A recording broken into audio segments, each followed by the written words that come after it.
Well, I'm back in Matlock to continue down the Derwent Valley Way. This is section 3, day 3 of my walk.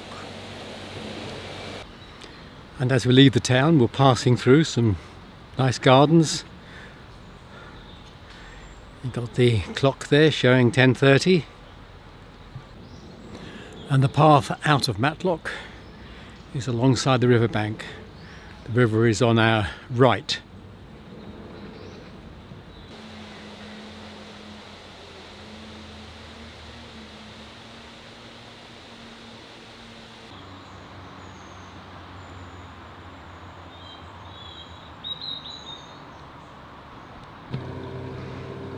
At the 1 mile mark, we've climbed up a hill and we're now looking down on this valley. See the road running through there.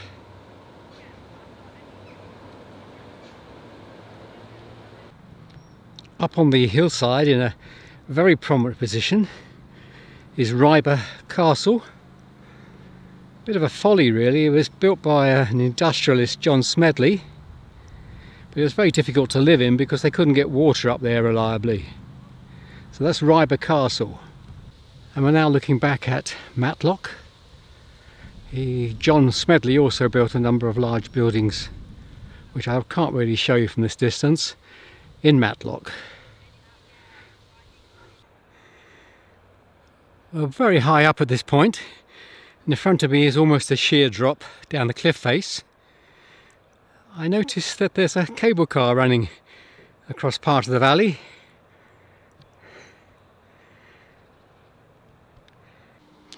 As we come down off High Tor, where we had all those views, we come past the station for the cable car.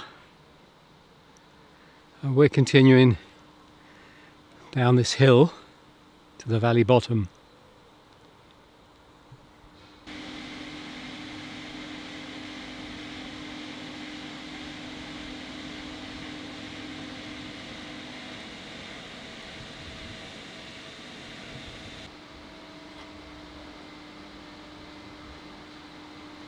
Right, we come right the way down off High Tor, past the start of the cable car, and now we've met up with the River Derwent again.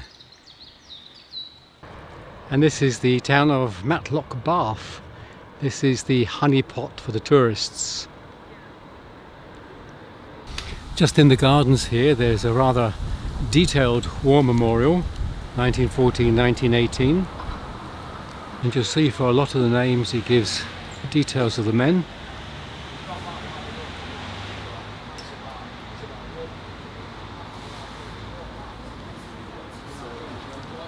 And nearby is actually a monument with 2 soldiers on the top of it. We cross over the River Derwent at this point, away from the road running through Matlock Bath, and we see that the bridge was actually built in 1887.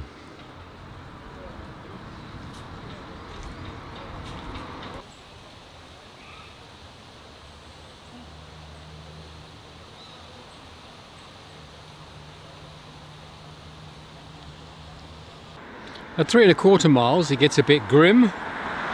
As we leave Matlock Bath, the trail takes us alongside this fairly busy road. Not ideal. A short distance further on along this road we come across Mason Mills, some sort of shopping centre. And although it's now a shopping centre, it tells us that this was originally the mills of Sir Richard Arkwright.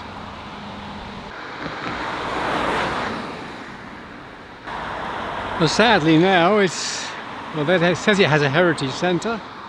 It's basically about the same old brands you can buy in most high streets. And even the shopping centre appears to be now closed. We do get a view of the river, although we're still walking alongside this busy road.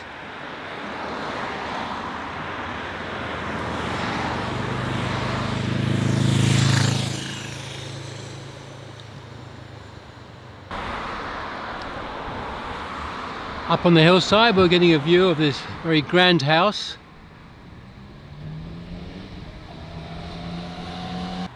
At exactly 4 miles from our start in Matlock, we've taken a left off that busy road and we're now heading down to Cromford Mills, where apparently there's exhibitions, shops and a cafe. And this is St Mary's Church at Cromford.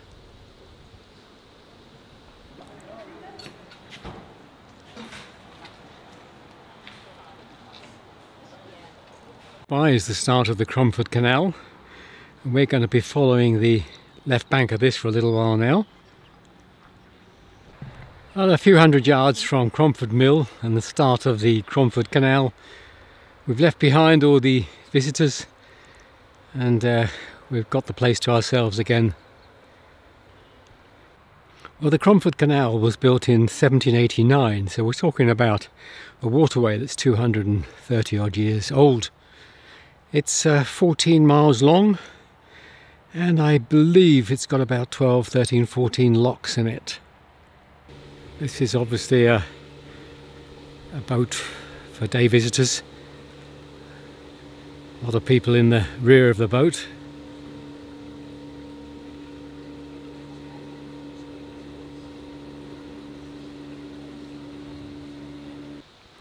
I always find canals rather magical places.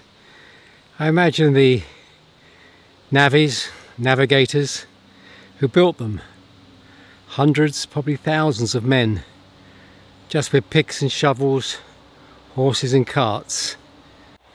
And they're still operational 230 years later, long after the names of the men, or even the names of the descendants of the men, are long forgotten. On our left we've just passed this pumping station, presumably to get the water up into the canal, but there's no notice or labels on it. And we are now walking over an aqueduct, the canal and the high walls, and there's big drops on each side and a river running through underneath. Well, there's the river, and immediately following the aqueduct we can see the canal is no longer navigable. And at this point is this renovated cottage, which I'm reliably informed was built by the uncle of Florence Nightingale. And Florence herself used to roam these woods up behind the cottage.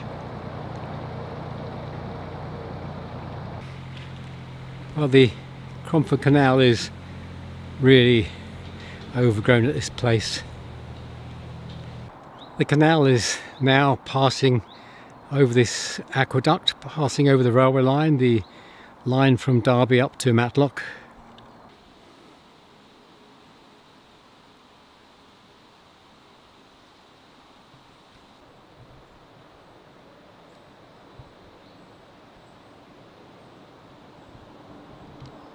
We're now coming up to the short Gregory Tunnel, but there is a path through the tunnel. What's the chances of that? Halfway through the tunnel I met 20 or 30 walkers going in the opposite direction, a walking club of some sort, but we managed to squeeze past each other. I'm 7 miles from where we started in Matlock, still walking along the banks of the Cromford Canal, and on my right we've got these hills.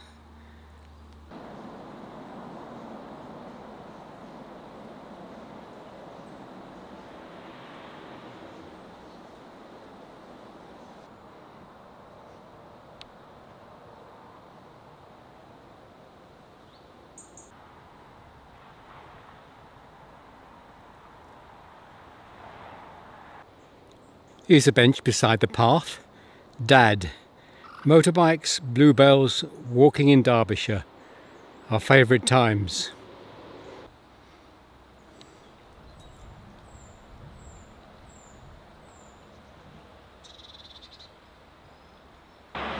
Well, at 9.6 miles the signs took us off of the canal path and down to walk alongside the A6. Hopefully just for a short distance, near the village of Ambergate. Well, exactly on the 10-mile mark, we've turned off the A6 with some relief and now turned down this little lane. Somebody here is obviously a train fan. They sort of reconstructed a railway platform, signal box, bridge and crossing gates. The lane crosses over the Derwent, moving very slowly towards us. Well, we've just walked up Holly Lane, the one that came off the main road. It's a steep little hill, steep and sharp. But we're now looking across the other side of the valley to the houses, Ambergate I believe that village is. We're enjoying a nice gentle slope down through the middle of this field.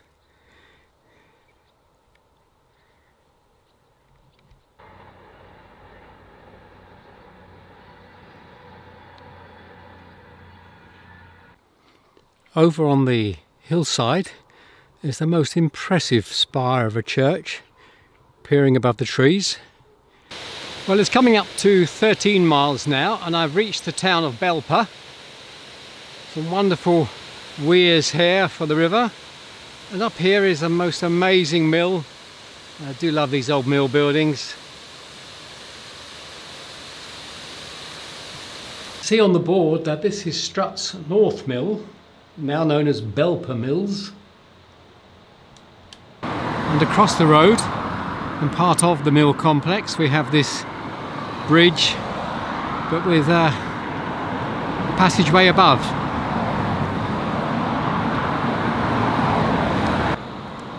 And above one of the doors we have ESC Co. Perhaps somebody can tell me what ESC Co was.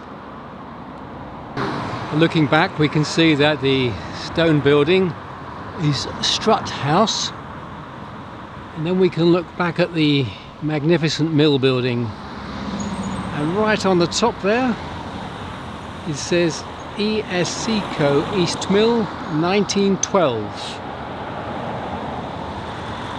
The Georgian Dragon is in the main street, but sadly the main road seems to run right through the heart of Belper.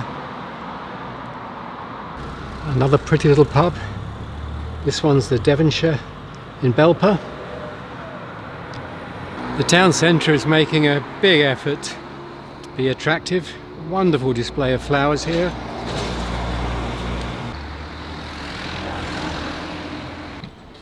Well, this is the main high street in Belper, and I've finished my walk and going to make my way to the railway station. It's been a good walk. 5 miles of it was alongside the Cromford Canal, so that was pretty easy going. Signposting was very mixed. In places it was good, and other places it was completely non-existent. So if you're going to do this section, bring a map, bring a GPS with you. Anyway, that's my third section on the Derwent Valley Heritage Way. Till the next time.